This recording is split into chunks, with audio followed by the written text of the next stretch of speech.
Argelia, cuyo nombre oficial es República Argelina Democrática y Popular, fue colonizada por el Imperio francés en 1830, en una época en la que tanto Reino Unido y Estados Unidos llevaron a cabo un proceso constante de expansión territorial. Por más de 100 años, Francia envió cientos de miles de sus ciudadanos a Argelia, consolidó su poder local en lo político, económico y militar. Arrestaron o eliminaron físicamente a los líderes religiosos, despojaron de sus tierras a los campesinos argelinos e impusieron la lengua francesa en la educación. La Guerra de Independencia de Argelia inicia el 1 de noviembre de 1954, extendiéndose hasta 1962, con una profunda importancia para la independencia de los restantes territorios coloniales anglo-franceses en África. Indochina fue una de las regiones que sufrieron el colonialismo europeo a principios del siglo XX, siendo ocupadas por las regiones de Vietnam, Laos y Camboya por Francia. Esto causó un gran malestar en la región asiática, aumentando el nacionalismo de los estados asiáticos frente a la metrópoli francesa. En los años posteriores sucedieron algunas rebeliones, pero tras el fracaso de estas, cada vez fue menor la lucha contra los franceses. Poco a poco se fueron introduciendo las ideas de Marx en la cultura indochina, ya que las ideas contrarias al imperialismo que demostraban el comunismo iban muy unidas a las ideas de los estados asiáticos de enfrentarse a Francia.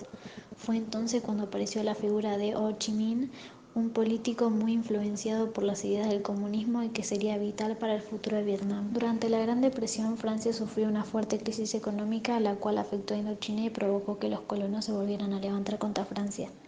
El país europeo sabía que tenía que cambiar el sistema de administración de la región, pero la llegada de la Segunda Guerra Mundial se lo impidió. Por otra parte, en Indochina volvían a aparecer pequeños grupos que buscaban la independencia. Tras años de guerra, los japoneses terminaron marchándose de la zona, pero antes de que los franceses volvieran, y aprovechando un limitado vacío de poder. El Viet Minh estableció un gobierno provisional y proclamó la independencia de Vietnam, haciéndose llamar República de Hanoi e incluso recibiendo el reconocimiento del emperador Bao Dai. Al comenzar la Segunda Guerra Mundial, Francia fue invadida por Alemania, y eso hizo que la situación de Indochina fuera muy débil, ya que habían perdido el contacto con su metrópoli. Esta situación fue aprovechada por los japoneses para invadir la zona, siendo recibidos en un primer momento como liberadores, ya que declararon la independencia de las distintas regiones de Indochina, pero una serie de malas decisiones le quitaron posteriormente el respeto de la población. Los argelinos fueron víctimas de abusos y discriminaciones por parte del dominio colonial francés y se aglomeraron junto a los militares en el Frente de Liberación Nacional, surgido en 1944 y que demostró ser el verdadero motor de la independencia. Los líderes fueron los siguientes: de parte de los conquistadores, el Segundo Imperio Colonial, y de las zonas conquistadas como Indochina era Ho Chi Minh.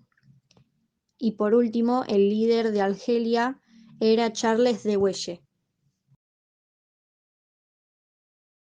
Colonia francesa desde 1830 a 1847, Argelia contaba con una importante minoría europea, 1 millón sobre 9 millones de habitantes a la hora de comenzar la Guerra de Independencia.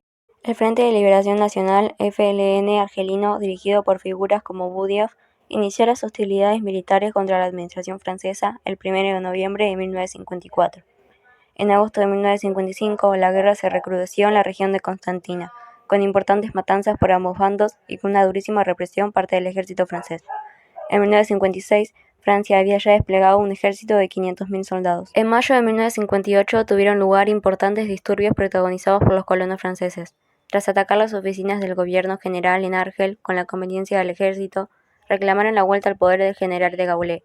Ante el peligro evidente de un conflicto civil en Francia, el general retornó como primer ministro y en junio visitó Argel en medio de escenas de gran entusiasmo. Sin embargo, de Gaulle, que había llegado al poder como el defensor de la Argelia francesa, va a desencadenar el proceso que llevó rápidamente a la independencia. Tras prometer reformas económicas, en 1959 aceptó el principio de la autodeterminación del pueblo argelino.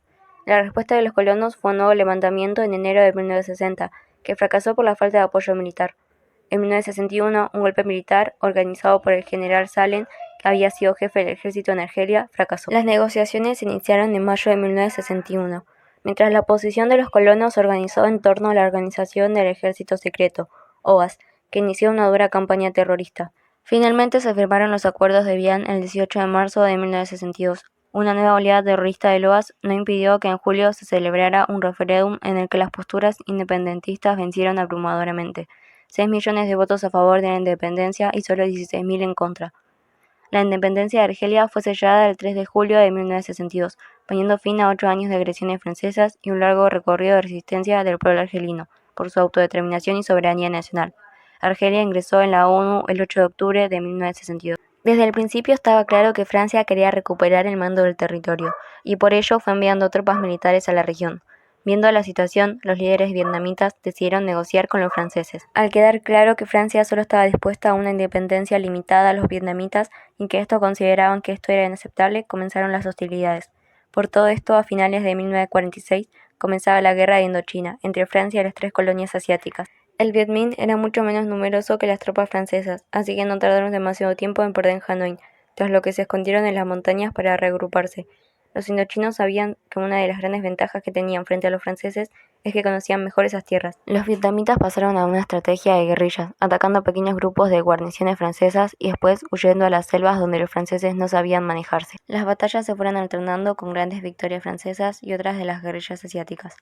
En esta situación, los franceses intentaron un gran ataque para dar la vuelta a la guerra, la ofensiva de Viet Bac, atacando las montañas donde se escondían los guerrilleros y algunos de los líderes vietnamitas. La batalla finalizó con victoria francesa, pero no consiguieron los objetivos que buscaban, ya que ningún líder fue hecho preso y los guerrilleros no buscaron un ataque en campo abierto, consiguiendo huir la mayoría. Los siguientes años de guerra se convirtieron en un conflicto de guerrillas. Los franceses no conseguían vencer a los vietnamitas en la selva, pero los vietnamitas tampoco conseguían ningún tipo de victoria.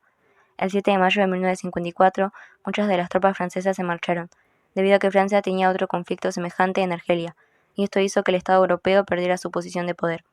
Los franceses decidieron marcharse del país, dividir Vietnam en dos partes y celebrar un referéndum de forma posterior en donde la población decidiera el futuro del nuevo país.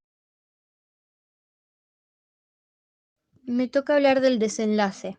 Francia fue derrotada en 1954. Centró su atención en la independencia de Argelia. Se decidió abandonar la colonia asiática por parte de la Conferencia de Ginebra. Y por último se separó Vietnam en dos partes, Vietnam del Norte y Vietnam del Sur. Se proclamó la independencia en Indochina en el año 1962 del siglo XIX y Argelia también en el mismo año 1962 también lo logró independizarse. Las consecuencias de parte de Argelia fueron que dejaron un desequilibrio social y económico muy grande en la sociedad, lo cual generó un enorme sentimiento de enojo y descontento. Se encontraban inferior frente a la potencia dominante allí, deciden comenzar un movimiento nacionalista. Por otro lado, en Indochina, los conquistadores les quitaban el territorio, es decir, donde ellos trabajaban, para la extensión de la colonia. Muchos se los dejaba sin recursos, solo porque ellos querían obtener estas tierras para robar de ellos y construir cosas de más valor a las que ya estaban construidas. Muchos de la gente que vivía ahí se fueron o los tenían como esclavos. En los aspectos de las sociedades latinoamericanas que se asemejan a los nuevos países africanos y asiáticos es que pudieron rehacer su propia economía, sociedad y cultura nueva, no hecha por otros a su forma. Se formaron estados independientes. También conformaron nuevos países con un montón de cosas mejores que a otros que ya estaban anteriormente hace tiempo.